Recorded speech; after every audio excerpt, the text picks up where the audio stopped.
കാര്യം ഞാൻ ഹസ്കറിനോട് പറയുകയാണ്. ഹസ്കർ, ഇവിടെ ഒരു കാര്യവും പൊതുസമൂഹത്തിന് ബോധ്യപ്പെടുന്ന രീതിയിൽ മുഖ്യമന്ത്രി പറഞ്ഞിട്ടില്ല. ഈ മടിയിൽ കനത്തിന്റെ കാര്യമൊന്നും ഇനി ദയവ് ചെയ്ത് പറയരുതേ എന്ന് പറയണം. കാരണം അങ്ങനെയാണെങ്കിൽ എന്തൊക്കെ നടന്നു എന്നുള്ള കാര്യം അദ്ദേഹം വെളിപ്പെടുത്തണം. നിയമസഭയിൽ പോലും അദ്ദേഹം അതിന് തയ്യാറാകാത്ത വ്യക്തിയാണ്. എന്നിട്ടാണ് ഈ ഇ ഡിയെ കുറ്റം പറഞ്ഞുകൊണ്ട് രക്ഷപ്പെടുന്നത്. ഇ ഡി ശരിയാണ്, അന്വേഷണ ഏജൻസികൾ രാഷ്ട്രീയ താല്പര്യത്തിനനുസരിച്ച് പ്രവർത്തിക്കും, ഇക്കാര്യം എല്ലാവർക്കും അറിയാവുന്ന കാര്യമാണ്.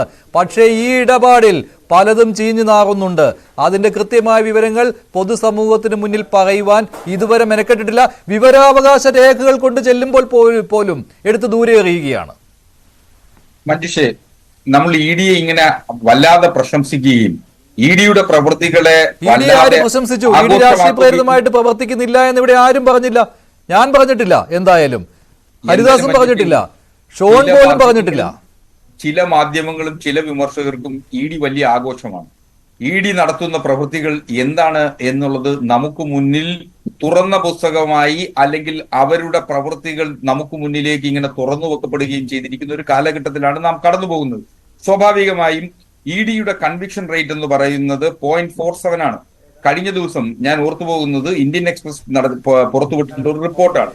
116 കഴിഞ്ഞ 5 വർഷത്തിനിടയിൽ 116 കേസുകളാണ് ഇ ഡി എടുത്തിട്ടുള്ളത്. അസ്കർ, ഇതൊക്കെ പലതവണ പറഞ്ഞിട്ടുള്ള കാര്യമാണ്. ഇ ഡി എത്ര കേസുകൾ അന്വേഷിച്ചു, അതിൽ എത്ര എണ്ണം കണ്ടെത്തി, എത്ര നേതാക്കൾക്കെതിരെ കേസെടുത്തു, അതിൽ BJP നേതാക്കളുടെ എണ്ണം 0 ഇതൊക്കെ പലതവണ പറഞ്ഞിട്ടുള്ളതാണ്.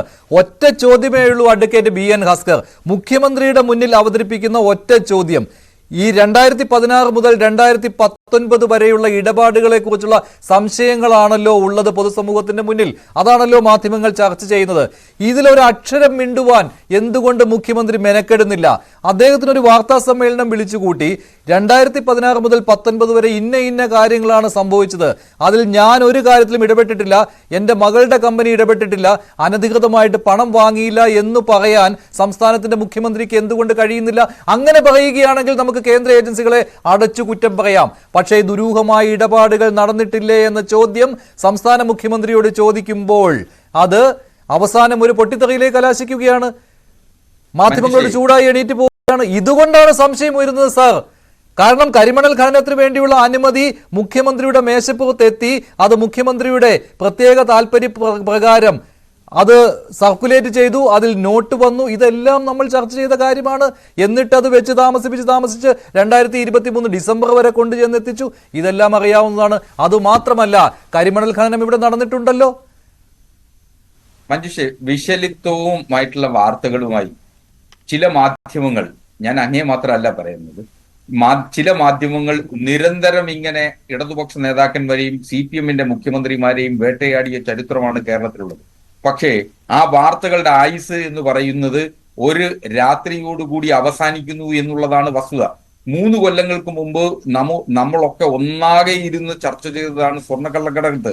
നാളിതുവരെ എവിടെയും എത്തിയില്ല. ഞാൻ കേന്ദ്ര ഏജൻസികളെ ന്യായീകരിക്കുകയല്ല, അതൊക്കെ കേന്ദ്ര ഏജൻസികൾ കണ്ടെത്തട്ടെ. ഇപ്പോൾ നമ്മൾ ചർച്ച ചെയ്യുന്ന ഈ വിഷയം കരിമണലായാലും CMRL ആണെങ്കിലും KSIDC ആണെങ്കിലും എക്സാലോജിക് ആണെങ്കിലും ഇതുവരെ കൃത്യമായ ഒരു മറുപടി മുഖ്യമന്ത്രിയിൽ നിന്നുണ്ടായിട്ടുണ്ടോ ഇല്ലയോ? അത് താങ്കൾ പറയൂ. അപ്പോൾ താങ്കൾ പറയുമ്പോൾ മുഖ്യമന്ത്രി ഇക്കാര്യത്തിൽ മിണ്ടേണ്ട ആളല്ല എന്ന്. മുഖ്യമന്ത്രി ഇത്തരം വിഷലിപ്തമായ വാർത്തകൾക്കൊക്കെ തന്നെ മറുപടി പറയണം എന്ന് വാശി പിടിക്കുന്നിടത്താണ് പ്രശ്നം. മുമ്പ് അങ്ങനെ ആയിരുന്നില്ലല്ലോ. ഉമ്മൻചാണ്ടി എല്ലാ കാര്യത്തിനും മറുപടി പറയണമെന്ന് വാശി പിടിച്ചവരായിരുന്നുവല്ലോ അന്നത്തെ പ്രതിപക്ഷമായിരുന്ന LDF. ഇവിടെ അന്നത്തെ മുഖ്യമന്ത്രിയായിരുന്ന ഉമ്മൻചാണ്ടി ഓരോ വാർത്താ സമ്മേളനങ്ങളിലും വന്ന് കാര്യങ്ങൾ വിശദീകരിക്കുമായിരുന്നല്ലോ. എന്നിട്ടും പക്ഷേ അന്ന് ഞങ്ങളെപ്പോലുള്ള മാധ്യമങ്ങൾക്ക് അത് തൃപ്തിയാകാറില്ല. അദ്ദേഹത്തെ തുടർച്ചയായി വിമർശിക്കുകയും ചെയ്തിട്ടുള്ളതാണ്. അത് ഒരു മുഖ്യമന്ത്രിയാകുമ്പോൾ, ഭരണാധികാരിയാകുമ്പോൾ വിമർശനത്തിന് വിധേയരാണ്. മറുപടി പറയുവാനുള്ള ബാധ്യതയുമുണ്ട്. അല്ലാതെ അത് വിഷലിപ്തം എന്ന് പറഞ്ഞുകൊണ്ട് തള്ളിക്കളയുകയല്ല. എങ്ങനെ വിഷലിപ്തമാവും? എക്സാലോജിക് എന്ന കമ്പനി CMRL-ലുമായിട്ട് ഇടപാട് നടത്തിയിട്ടില്ലേ? ആ ഇടപാടിൽ എന്ത് സേവനമാണ് നൽകിയിട്ടുള്ളതെന്ന് ഇതുവരെ വിശദീകരിക്കാൻ കഴിഞ്ഞിട്ടുണ്ടോ? ഇന്ററിം സെറ്റിൽമെന്റ് ബോർഡ് കണ്ടെത്തിയതല്ലേ? അതിന്മേൽ ഒരു മറുപടി ഇതുവരെ മുഖ്യമന്ത്രിയിൽ നിന്നുണ്ടായിട്ടുണ്ടോ? PV എന്ന പേര് അവിടെ എഴുതി ചേർത്തതാണല്ലോ. അതെന്തുകൊണ്ട് അതിനെ കുറിച്ച് ഇതുവരെ അത് അംഗീകരിക്കാൻ തയ്യാറാകാത്തതും മറ്റു നേതാക്കൾ അംഗീകരിക്കുകയും ചെയ്തത്? ഇതെല്ലാം പൊതുസമൂഹത്തിന് മുന്നിലുള്ളതാണ്. ഈ ചോദ്യങ്ങൾക്ക് മുഖ്യമന്ത്രി മറുപടി പറയേണ്ടതാണ്. മറുപടി പറയാൻ തുനിയുകയുമില്ല. എന്തെങ്കിലും പറഞ്ഞു വരുമ്പോൾ എതിർ ചോദ്യം ഉണ്ടാകുമ്പോൾ എണീറ്റ് പോവുകയും ചെയ്യും. അങ്ങനല്ല, മാധ്യമങ്ങളുടെ ഒരു തോന്നലുകളും മാധ്യമങ്ങളുടെ ചില നിർബന്ധങ്ങളും ഏതൊരു രാഷ്ട്രീയ നേതാവും അവർ ചോദിക്കുന്ന ചോദ്യങ്ങൾക്ക് ഉത്തരം പറയണം എന്നുള്ളതാണ്. സ്വാഭാവികമായും ആരും വിമർശനത്തിന് അതീതരല്ല. മാധ്യമ പ്രവർത്തകരും വിമർശനത്തിന് അതീതരല്ല ജനാധിപത്യ സംവിധാനത്തിൽ.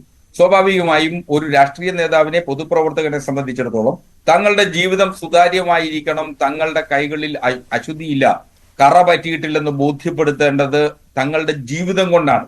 സഖാവ് പിണറായി വിജയനെ സംബന്ധിച്ചിടത്തോളം കഴിഞ്ഞ 6.5 പതിറ്റാണ്ട് കാലത്തിലധികമായി പൊതുജീവിതം നയിക്കുന്ന വ്യക്തി എന്ന നിലയിൽ അദ്ദേഹത്തെ സംബന്ധിച്ച് CPIഎമ്മിന്റെ ഓരോ പ്രവർത്തകർക്കും കൃത്യമായ ബോധ്യമുണ്ടെന്നേ. അല്ല, CPM മാത്രമല്ലല്ലേ കേരളത്തിൽ ജീവിക്കുന്നത്, CPM-ന്റെ പുറത്ത് മാത്രമല്ല കേരളത്തിൽ ജീവിക്കുന്ന അഡ്വക്കേറ്റ് ഹസ്കർ. നേരത്തെ ഞാൻ പറഞ്ഞു കേഡർ